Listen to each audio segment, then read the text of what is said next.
네, 우리 크게 아멘 하겠습니다. 할렐루야. 네. 오늘 말씀의 제목을 우리 함께 따라하겠습니다. 죄와 은혜의 결과.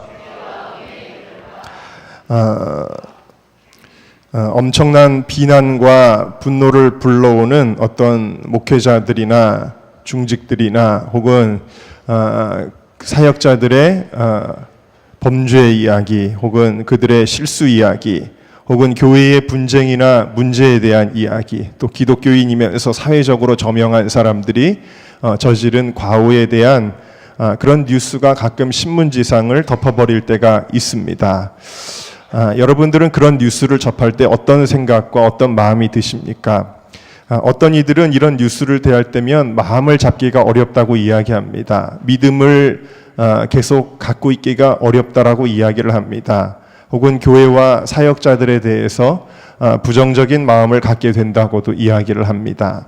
또 어떤 이들은 이런 일 때문에 마음에 크게 실망하여서 교회를 떠나거나 심지어는 안티가 되는 사람들도 종종 있습니다.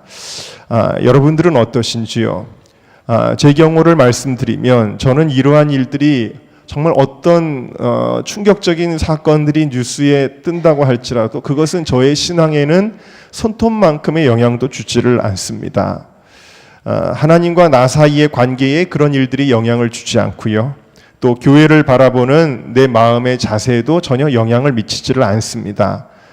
제가 목회자가 되기 이전도 그렇고 된 이후로도 그렇고 목회자들을 바라보는 제 마음의 자세에도 아무런 영향을 주지 않습니다. 왜냐하면 제 신앙의 기초는 언제나 말씀 위에 기초하고 있기 때문입니다. 신앙생활의 본질은 하나님과 나 사이의 관계이기 때문입니다. 고린도전서 7장 7절에 나는 모든 사람이 나와 같기를 원하노라 라고 사도 바울이 이야기했던 것처럼 저는 여러분들이 저와 같으시기를 주님의 이름으로 축원합니다. 여러분, 세상에 별일이 있어도 뉴스에 별 사건들이 떠도 여러분, 그것이 여러분들의 신앙에는 손톱만큼의 영향을 주어서도 안 된다는 것입니다. 다만 이런 일들을 겪으면 마음이 너무 아픕니다. 어떤 면에서 마음이 아프냐면 주님의 몸된 교회가 이제 회방을 받겠구나, 사람들의 조롱과 손가락질을 받겠구나, 주님이 우리 때문에 공격당하시겠구나를 생각하면 너무나 죄송하고 너무나 마음이 아픕니다. 또한 그런 일들로 인해서 믿음이 연약한 누군가들은 분명히 순식간에 무너질 수 있다는 것을 알기 때문에 그것이 마음이 아픕니다. 그리고 더 나아가서는 우리를 실족시켰던, 사람들을 실족시켰던 그 누군가가 했던 메시지들, 그들이 제시했던 그 비전들조차도 위선적인 것으로 치부되고 그 모든 것들이 다 버려질 수 있기 때문에 그것이 너무나 마음이 아픕니다. 최근에 한 유명한 청소년 사역자가 무려 12년 전에 범죄가 드러나면서 그 단체가 주최했던 행사가 취소가 되고 그는 자기의 위치에서 물러나는 일이 벌어졌습니다. 물론 제가 측근들을 통해서 들은 이야기로는 그것을 보도한 신문이 많이 스토리를 더 과장하고 왜곡해서 아주 그럴듯하게 더 꾸며냈다라는 것은 압니다. 그러나 그럼에도 불구하고 어쨌든 엄연히 충격적이고 굉장히 부끄러운 일이었습니다. 어떻게 그럴 수가 있을까, 그런 생각을 합니다.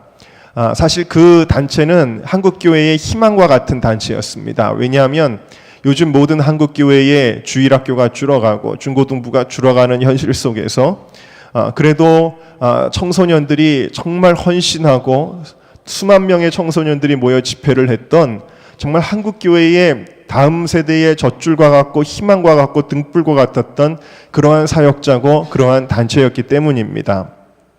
제가 그 부사역자를 만난 적이 있는데 13년 동안 얼마나 그 일을 이루기 위해서 정말 피땀 흘렸는지 이야기를 들었습니다. 여러분, 뭐든지 희생 없이 되는 것이 없잖아요. 얼마나 많은 헌신과 희생과 눈물과 땀을 흘렸는지 그 이야기를 잘 들은 적이 있습니다.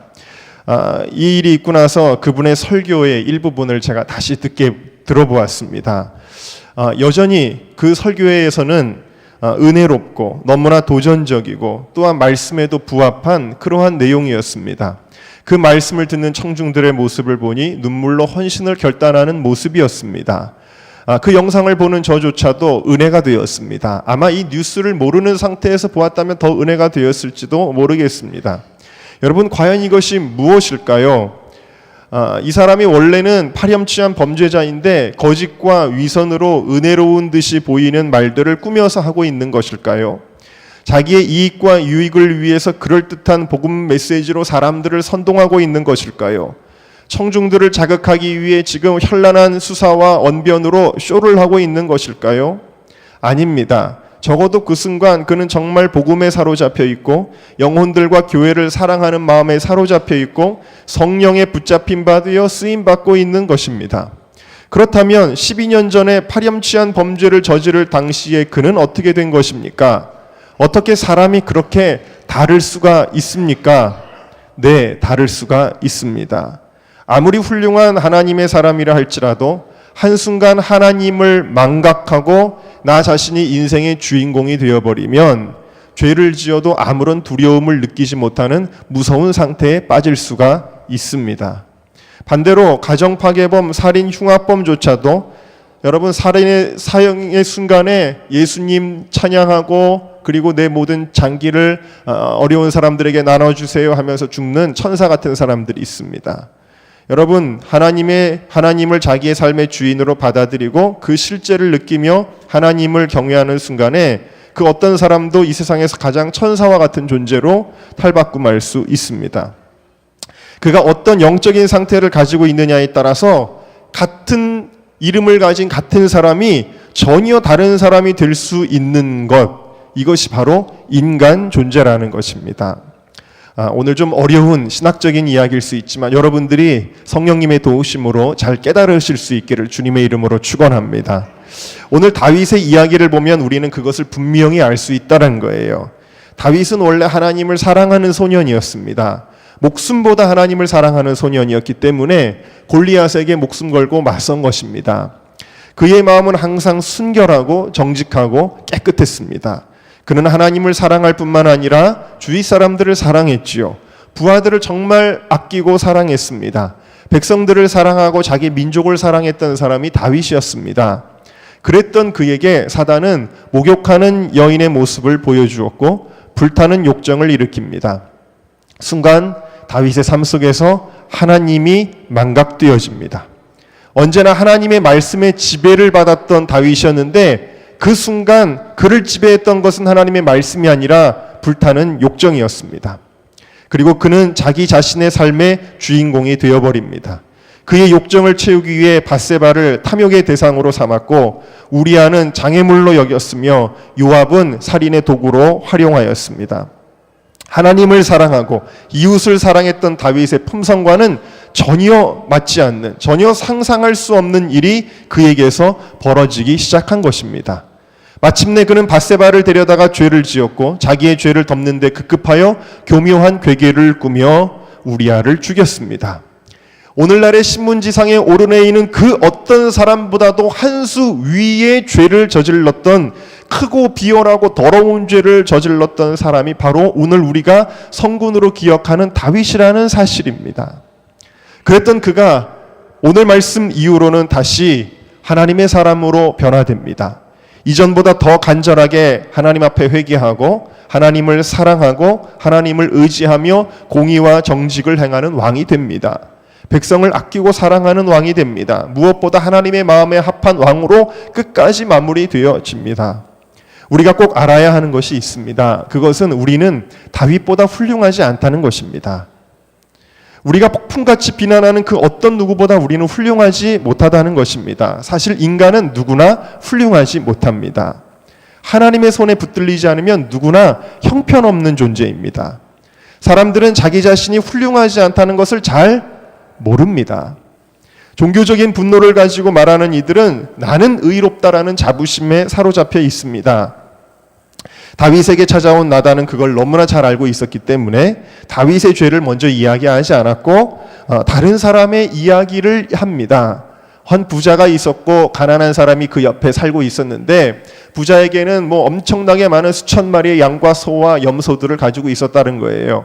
그런데 이 가난한 사람은 양 한 마리가 있었다는 거예요. 어린 암양 한 마리가 있었는데 그 어린 암양 한 마리를 자기 딸처럼 여겼다라는 겁니다. 그래서 그 양을 함께 식사하고 또 옷 입히고 같이 잠자고 딸과 같은 존재로 여겼다는 거예요. 근데 부자에게 손님이 찾아왔는데 이 부자가 자기 재산이 그렇게 많음에도 불구하고 옆집 가난한 사람의 그 딸 같은 존재였던 어린 암양을 빼앗아서 그 양을 잡아서 손님을 대접했다. 이 이야기를 하니까 다윗이 분노합니다. 그런 나쁜 놈이 다 있느냐? 그런 못된 놈이 다 있느냐? 그러면서 당장 그는 죽어 마땅하다. 라고 그렇게 이야기를 합니다. 여러분, 오늘 우리가 신문지상을 보면 사형시켜, 죽여 이런 댓글을 많이 보지 않습니까? 다윗도 똑같은 마음으로 자기는 다르다고 생각하고 그 사람은 죽어 마땅하다라고 그렇게 이야기를 합니다. 그때 나단이 말합니다. 뭐라고 말했냐면 오늘 말씀의 7절에 바로 당신이 그 사람입니다 라고 그렇게 이야기를 합니다. 그제서야 다윗은 자기가 심각한 죄의 문제에 빠져 있다라는 것을 비로소 깨닫습니다. 삶의 주인이었던 그가 다시 그 주인의 자리에 하나님을 올려놓고 하나님을 두려워하는 그런 존재로 변화됩니다. 오늘 주님은 바로 그것이 너이기도 하다라고 우리에게 말씀하시는 거예요. 여러분, 우리가 안 좋은 이야기를 들을 때마다 정죄하고 싶은 마음이 불끈불끈 일어날 것입니다. 저도 그럴 때가 있습니다. 그러나 바로 그것이 너다라는, 그것이 우리 마음속에 인정하는 것이 못마땅하다면 우리는 아직 세상 사람들과 마찬가지로 인간에 대하여, 죄에 대하여 잘 모르는 것입니다. 하나님에 대하여, 은혜에 대하여도 당연히 모르는 것입니다. 여러분, 신앙생활은요, 우리가 장담하면 안 됩니다. 베드로는 장담했죠. 다른 사람들은 다 주를 버릴지언정 나는 주님을 떠나지 않겠습니다. 그러나 그 장담은 하루도 못 가서 다 무너졌습니다. 이것이 인간입니다. 나는 저 사람 같지는 않을 거야 했던 그 사람이 무너질 수 있다라는 사실입니다. 여러분, 그러므로 우리가 누군가를 비난하면서 누군가를 손가락질하면서 카타르시스를 느껴서는 안 됩니다. 왜냐하면 인간이 다 그렇기 때문입니다. 로마서 3장은 인간에 대하여 말씀하고 있는데요. 우리 로마서 3장 한번 찾아볼까요? 로마서 3장 9절 말씀부터 보겠습니다. 로마서 3장 9절부터 로마서 3장 9절부터 18절까지 말씀을 우리 저와 여러분이 한 절씩 교독하겠습니다. 그러면 어떠하뇨? 우리는 나으뇨? 결코 아니라. 유대인이나 헬라인이나 다 죄 아래에 있다고 우리가 이미 선언하였느니라. 깨닫는 자도 없고 하나님을 찾는 자도 없고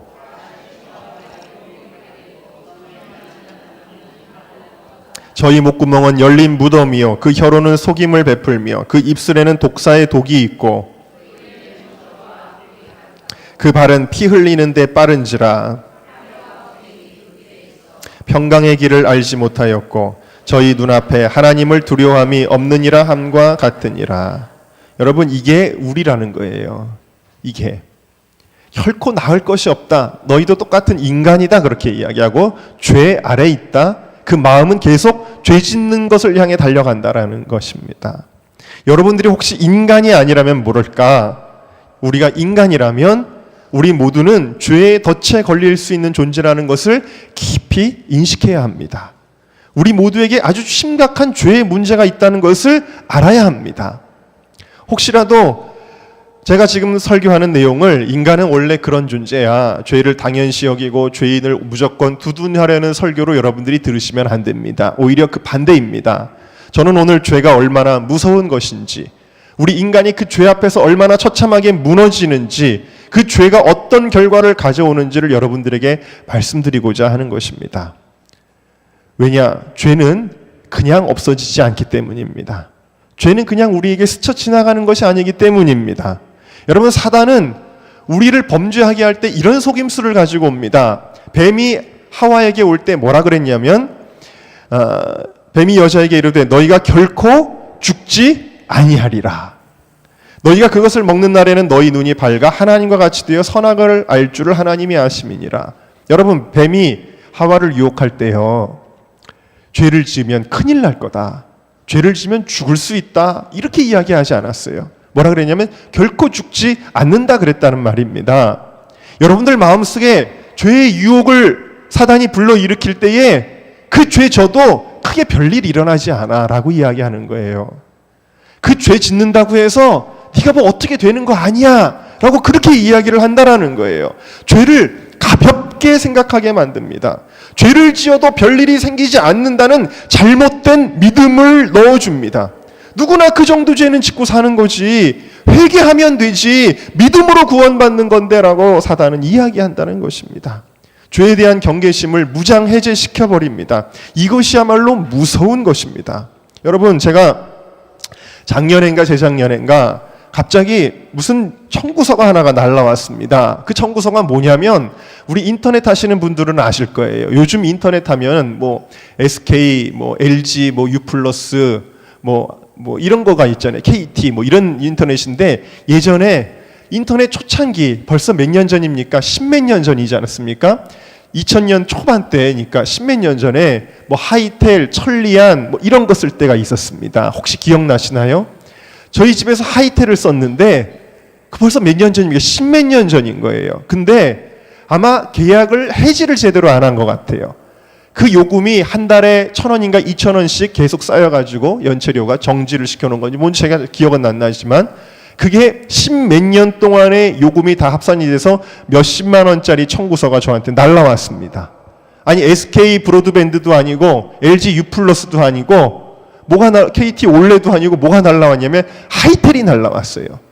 정말 기가 막힌 일이죠. 여러분, 깨닫는 것이 있습니다. 뭐냐면요, 비록 십몇 년 전의 일이고 지금은 그 회사는 영업을 하지도 않는데도 불구하고 제가 갚지 않은 돈은 지금 십몇 년이 지나도 끝까지 저를 쫓아온다라는 거예요. 살아있다라는 거예요. 여러분, 죄가 그렇습니다. 로마서 6장은 이야기하죠. 죄의 삭은 사망이다. 죄는요, 반드시 값을 치르겠다라고 우리에게 덤벼든다는 거예요. 그것이 당장이 아니더라도 10년이 지나서도 쫓아올 수가 있고, 아까 제가 말씀드린 사역자는요, 12년 전의 사건이 갑자기 오늘 그에게 찾아와서 그를 완전히 무너뜨렸습니다. 무서운 일이죠. 여러분, 오늘 다윗 같은 경우는 어떨까요? 다윗이 범죄하고 나서 당장 무슨 일이 생기지 않았습니다. 다윗의 아들이 태어난 모습을 보면 적어도 몇 달 이후에야 이 일이 벌어졌다는 것을 우리가 알 수가 있다는 거예요. 여러분, 당장 무슨 일이 일어나지 않는다고 해서 아무 일도 없는 것이 아닙니다. 다윗 보십시오. 시간이 많이 지났지만 이제부터 죄가 다윗에게서 빚을 받아내기 시작합니다. 나단이 다녀간 이후에 이래 만에 그의 아들이 죽었습니다. 이것은 시작에 불과했습니다. 자녀들 간에 강간 사건이 벌어집니다. 그리고 자녀들 간에 살인 사건이 발생합니다. 아들이 아버지에게 반역을 일으킵니다. 왕위에서 쫓겨납니다. 말할 수 없는 고난을 또다시 겪습니다. 그리고 이제는 아들과 싸워야 합니다. 정말 비극입니다. 그리고 결국 그 아들이 전장에서 죽습니다. 그렇게 죽이지 말아달라고 부하들에게 당부하였지만 압살롬은 요압에게 죽었습니다. 그 아들의 죽음으로 인해 다시 한번 슬퍼하게 됩니다. 그런데 다윗이 이런 모든 고난의 환난의 순간마다 더 슬펐던 이유가 있습니다. 그것을 우리가 알 수 있는 다윗의 음성을 우리가 찾아보면 사무엘하 18장 33절에 압살롬이 죽었을 때에 왕의 마음이 심히 아파 물로로 올라가서 우니라. 저가 올라갈 때에 말하기를 내 아들 압살롬아, 내 아들 압살롬아, 내가 너를 대신하여 죽었다면 압살롬 내 아들아 하였더라. 다윗이 왜 더 슬펐는지 아십니까? 내가 너를 대신해서 죽었어야 되는데 네가 죽은 것은 내 죄값 때문이야. 내 죄값 때문에 우리 가정에 이런 비극이 일어났고, 내 죄값 때문에 우리 아들들이 죽었다. 내 아들 압살롬아, 압살롬아, 내가 너를 대신하여 죽었어야 하는데, 그렇게 이야기를 하는 거예요. 이 모든 불행이 자기의 죄 때문이라는 것을 다윗이 자각하였기 때문입니다. 여러분, 우리가 기억해야 하는 것은, 사실 오늘 말씀을 보면 분명히 다윗은 이 일에 대하여 용서를 받았다 그랬어요. 나단 선지자는 그에 대하여 죄 사함을 선언하였습니다. 그러나 죄 사함을 선언받았음에도 불구하고 다윗은 상당한 죄의 보응을 받았다라는 거예요. 왜냐? 다윗의 죄가 너무나 컸기 때문에 용서받아서 죄가 경감되었음에도 불구하고 경감된 죄의 값이 이 정도였다라는 거예요. 여러분, 죄가 가볍나요? 그렇지 않습니다. 여러분, 용서받는다고 해서 쉽게 생각해서는 안 됩니다. 죄는 불신자에게는 사망을 가져오고 심판을 가져오지만 믿는 자에게도 징계와 환난을 가져올 수가 있습니다. 물론 네 가지의 경우가 있습니다. 죄가 없기 때문에 환난도 없이 평안한 삶을 사는 경우가 있고요. 죄가 없어도 복음을 위하여 다른 어떤 하나님의 섭리 때문에 환난을 겪는 수가 있고요. 죄가 있는데도 용서받고 징계까지 면제받는 경우가 있고, 죄가 있었고 용서는 받았는데도 불구하고 다윗같이 징계를 받는 경우도 있습니다. 다윗의 경우는 이 네 번째 경우라는 거예요. 어떤 경우냐면 학생이 예를 들어서 학교에서 담배를 피다가 선생님에게 걸렸습니다. 우리 학교 학칙에 의하면 너는 정학이다. 너는 일주일 동안 정학이다. 선생님 안 돼요. 제가 처음 그런 거예요. 용서해 주세요. 그래? 눈물을 뚝뚝 흘리는 학생에게 좋다. 선생님이 이번만큼은 너를 용서해 주마. 너를 징계위원회에 회부하지 않겠다. 그러나 너 잘못했으니까 대신 일주일 동안 교무실 청소해. 무엇입니까? 용서는 받았지만 분명히 용서받은 거예요. 그러나 어느 정도 벌은 서는 거예요. 지금 다윗이 그런 상황이다 하는 것입니다. 여러분, 죄의 용서를 받고 완전히 면제되는가 혹은 어느 정도 죄값을 치르는가에 대한 기준은 우리는 모릅니다. 그것은 하나님의 주권에 속한 것입니다. 그렇기 때문에 다윗은 끝까지 기도해 본 거예요. 하나님, 혹시 우리 아들 살려주지는 않을까 하고 끝까지 한번 기도해 본 거예요. 그러나 하나님의 주권은 그를 데려가셨지요. 그러나 이렇든 저렇든 우리가 깨닫는 것은 죄는 무섭구나 하는 거예요. 죄는 무섭다. 세상에는 공소시효라는 것이 있어서요, 시간이 많이 지나면 큰 죄를 저지른 사람도 그 죄에서 해방됩니다. 그러나 하나님 앞에서는 시간으로 죄가 없어지지 않습니다. 죄는 시간이 지난다고 없어지는 게 아니에요. 혹은 우리의 기억에서 사라진다고 해서도 그것이 없어지지 않습니다. 제가 아까 압살롬 이야기를 해드렸는데, 압살롬을 죽이지 말라고 다윗이 얘기했음에도 불구하고 압살롬을 죽였던 사람이 요압이에요. 요압은 이와 같이 다윗의 마음에 큰 상처를 주었어요. 그리고 나서 자기의 권력욕 때문에 아브넬을 죽이고 아마사를 죽입니다. 그는 무지한 피를 많이 흘렸어요. 그럼에도 불구하고 다윗이 살아있는 동안에 요압을 처벌하지 않았습니다.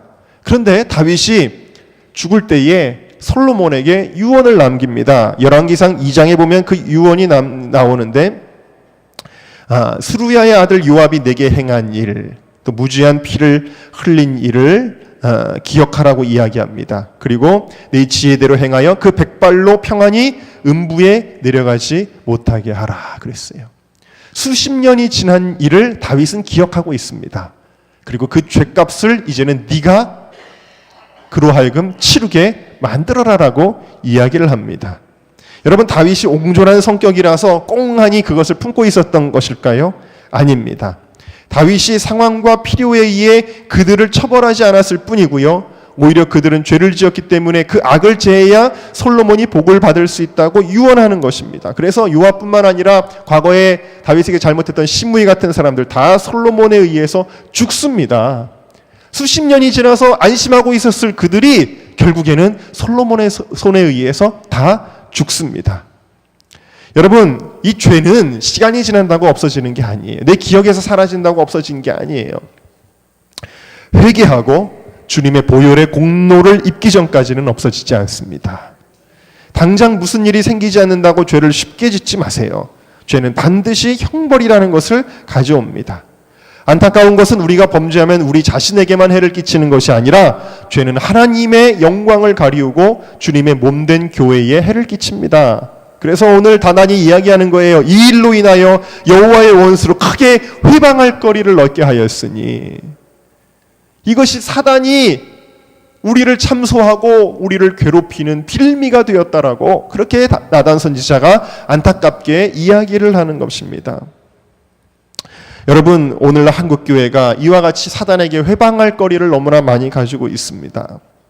물론 우리가 억울하게 당하는 게 많아요. 제가 지난주에도 대전에 내려갔더니 거기 한 목사님이 우리나라에서 제일 큰 교회 이야기를 하면서 이 교회 이렇게 문제가 많지 않습니까? 이라고 이야기를 해요. 그 교회가 얼마 전에 모든 혐의에 대하여 무죄 판결을 받았다라는 것을 잘 모르시더라고요. 그러나 어찌 많은 교회가 억울하게 당하는 면이 많이 있습니다. 그러나 그럼에도 불구하고 또 하나 인정하지 않을 수 없는 것은 교회가 비난받는 것은 하나님이 허용하신 악이라는 거예요. 다시 말하면 우리에게도 빌미가 준 것이 있다라는 거예요. 회방할 거리를 우리가 준 것도 사실은 많이 있다라는 거예요. 두 가지가 다 있습니다. 억울한 것도 있고 실제로 잘못한 것도 있다라는 거예요.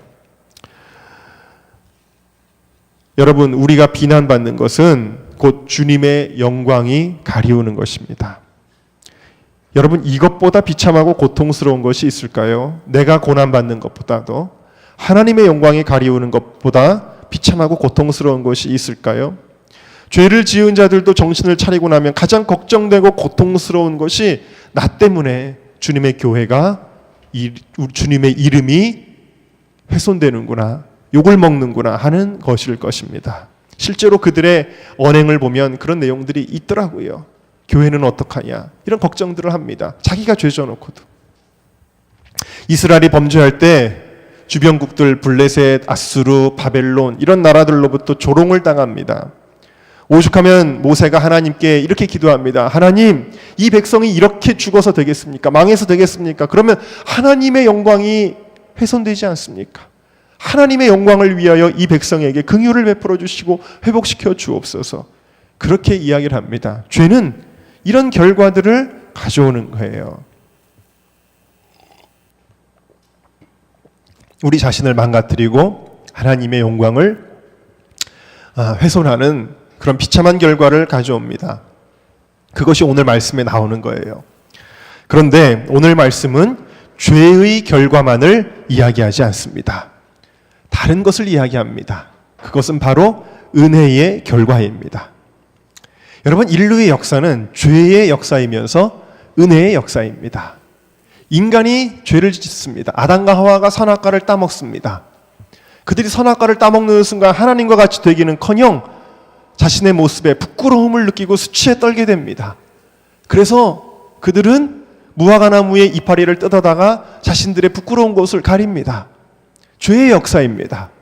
그때 주님께서는 처음으로 짐승을 잡아 피를 흘렸겠지요. 그리고 그 가죽으로 그들의 옷을 입혀주십니다. 죄를 덮는 은혜의 역사, 피를 흘려서 죄를 덮는 은혜의 역사, 이것으로부터 시작하여 인류 역사는 계속해서 범죄하는 인간과 회개한 그들에게 베푸시는 하나님의 은혜의 역사, 이것이 계속해서 오늘날까지 이어져 내려온 것입니다. 여러분, 은혜는 하나님의 자녀된 인간이 이 무서운 죄의 결과를 당하지 않도록 해주는 것입니다. 단지 죄는 무섭구나, 죄를 지으면 끝이구나 하는 설교라면 여러분, 이 설교는 여러분들에게 얼마나 절망적이겠습니까? 왜요? 우리 모두는 죄인이니까요. 그러나 죄인도 살 방법이 있습니다. 은혜를 누릴 방법이 있습니다. 그것은 무엇일까요? 바로 회개입니다. 오늘 말씀의 13절에 다윗이 나단에게 이르되 내가 여호와께 죄를 범하였노라. 회개입니다. 오늘 말씀에 간략하게 소개되었지만 시편에는 다윗의 회개가 아주 깊이 드러나고 있습니다. 여러분, 회개할 때 용서받습니다. 회개할 때 죄의 문제가 해결된다는 사실입니다. 우리의 모든 인생의 문제는 죄인데 회개는 죄사함을 얻는 유일한 방법이라는 사실입니다. 사도행전 2장 38절에 너희가 회개하여 각각 예수 그리스도의 이름으로 세례를 받고 죄 사함을 얻으라. 그리하면 성령을 선물로 받으리니. 누가복음 24장 47절에 그의 이름으로 죄 사함을 얻게 하는 회개가 예루살렘으로부터 시작하여 모든 족속에게 전파된다. 사도행전 3장 19절에 너희가 회개하고 돌이켜 너희 죄 없이함을 받으라. 고린도후서 7장 10절에 하나님의 뜻대로 하는 근심은 후회할 것이 없는 구원에 이르게 하는 회개를 이루는 것이요. 사도행전 11장 18절에 하나님께서 이방인에게도 생명 얻는 회개를 주셨도다. 회개는 죄를 없애고 우리에게 구원을 주며 우리에게 생명을 준다는 사실입니다. 회개가 생명의 출발이에요. 회개가 은혜의 출발이에요. 회개가 축복의 출발입니다. 날마다 주님 앞에 우리가 그래서 회개해야 되는 거예요. 예수님께서 제자들에게 말씀하셨잖아요. 나의 발을 씻어줄 때에 베드로가 이야기합니다. 주여, 어찌하여 주님께서 내 발을 씻으십니까? 내가 너를 씻지 않으면 네가 나와 상관이 없다. 그럼 주님, 제 온몸을 목욕시켜 주세요. 아니다. 목욕한 자는 날마다 목욕하는 것이 아니라 발만 씻어도 된다. 여러분, 목욕한다라는 것은 우리가 주님의 자녀가 된다라는 거예요. 그러나 발을 씻는다는 것은 날마다 회개해야 된다라는 것입니다. 회개가 너무 중요해요. 여러분, 저 세월호 사건을 일으켰던 구원파의 교리가 뭐예요? 회개가 필요 없다라는 게 구원파거든요. 회개가 그렇게 중요한 것이기 때문에 마귀가 이 교리를 흐려버렸어요. 회개는 너무나 중요해요. 하나님께로 돌이키는, 하나님의 은혜로 들어가는 거예요. 죄의 결과를 당할 수밖에 없는 인간이 은혜의 결과 속으로 들어가는 것이 회개다라는 사실이에요. 우리가 죄를 지으면 율법의 법칙이 작동을 하지만 회개하면 은혜의 법칙이 우리에게 작용합니다. 로마서 8장에 기록한 것처럼 이제 그리스도 예수 안에 있는 자에게는 결코 정죄함이 없나니 이는 그리스도 예수 안에 있는 생명의 성령의 법이 죄와 사망의 법에서 너를 해방하였음이니라. 할렐루야. 다윗에게 적용되어지는 율법의 원칙은 정령 죽으리라였다라는 거예요. 죄의 삭은 사망이라는 율법의 법칙이 그에게 작동하고 있었는데 그가 회개할 때에 나단 선지자를 통해 은혜의 법칙이 그에게 작동합니다. 여호와께서도 당신의 죄를 사하셨나니 당신이 죽지 아니하려니와. 은혜의 법칙이 그에게 작동한 거예요. 여러분, 은혜의 법칙이 작동할 때 우리에게 하나님 자녀의 신분이 여전히 흔들리지 않는다라는 것을 주님이 우리에게 보여주십니다. 은혜는 우리로 하여금 하나님의 자녀로 끝까지 남게 하는 것이 은혜라는 거예요.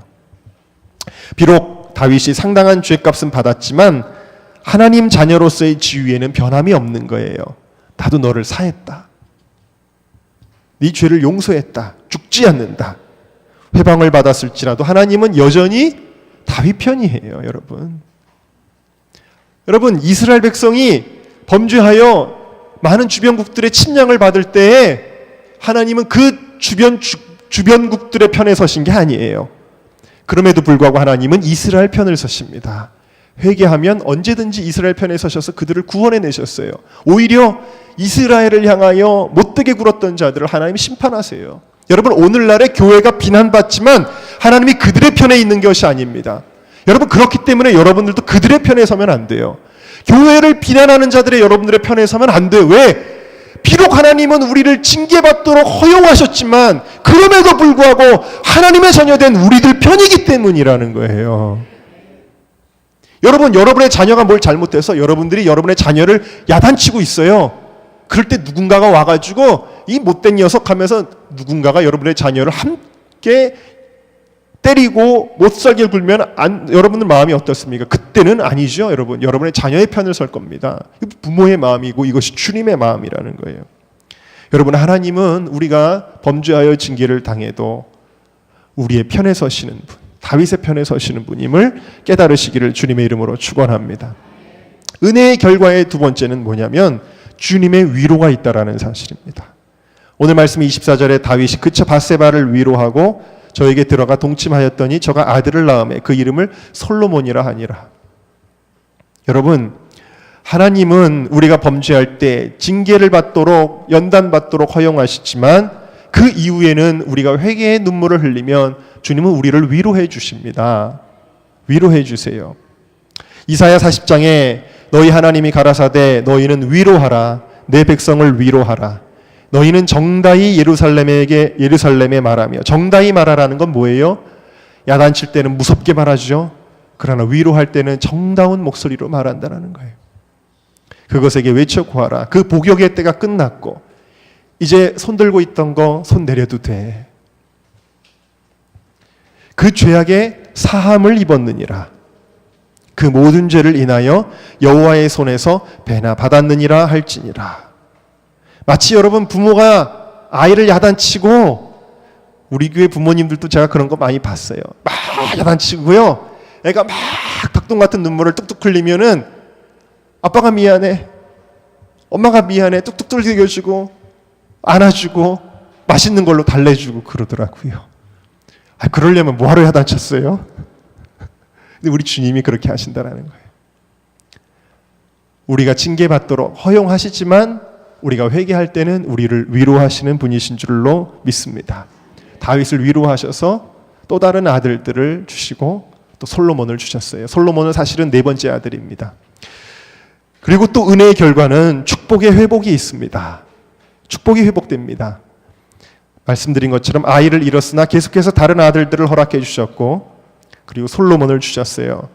여러분, 회개는 순간의 감정만을 의미하는 것이 아니죠. 회개는 이제 다시 예수님이 내 삶의 주인이십니다. 말씀이 나를 지배합니다. 주님께 순종하여 살겠습니다 하는 삶의 지속적인 결단이에요. 이게 회개인데, 그렇기 때문에 당연히 율법의 정신에 따라 하나님 말씀에 순종하는 자에게 축복이 회복되어지는 것을 믿으시기를 바랍니다. 그리고 또 은혜의 결과의 마지막은 함께 따라할까요? 하나님의 계획에는 변함이 없습니다. 여러분, 하나님의 다윗을 향한 계획이 있었는데요, 그것은 이스라엘을 구원하고 온 인류를 구원하는 메시아의 그 믿음의 계보를 이어가는 거예요. 이 다윗도 예수 그리스도를 표상하는 만왕의 왕으로 오실 예수님을 표상하는 인물로 하나님이 쓰셨던 거거든요.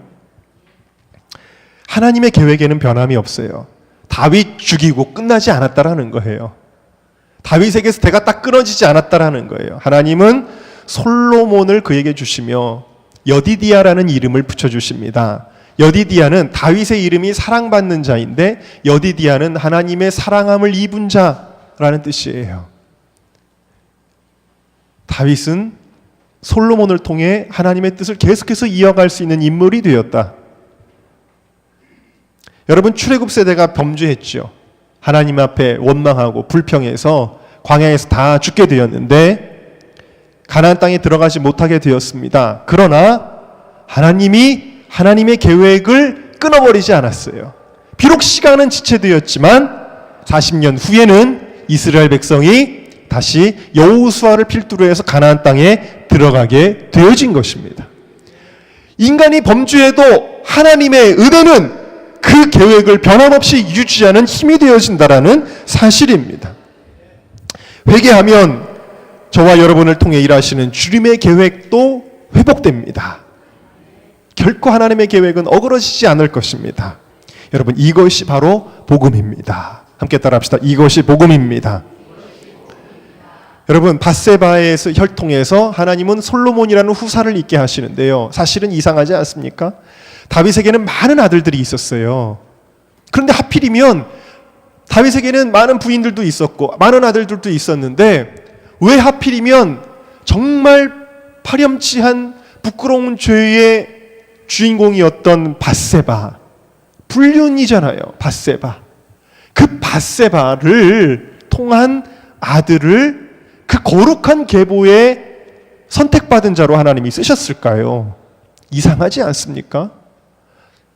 여러분, 놀라운 것은 우리아의 아내 밧세바로 기록되어졌던 이 밧세바가 이 사건 이후에는 다윗의 처 밧세바로 기록이 되어집니다.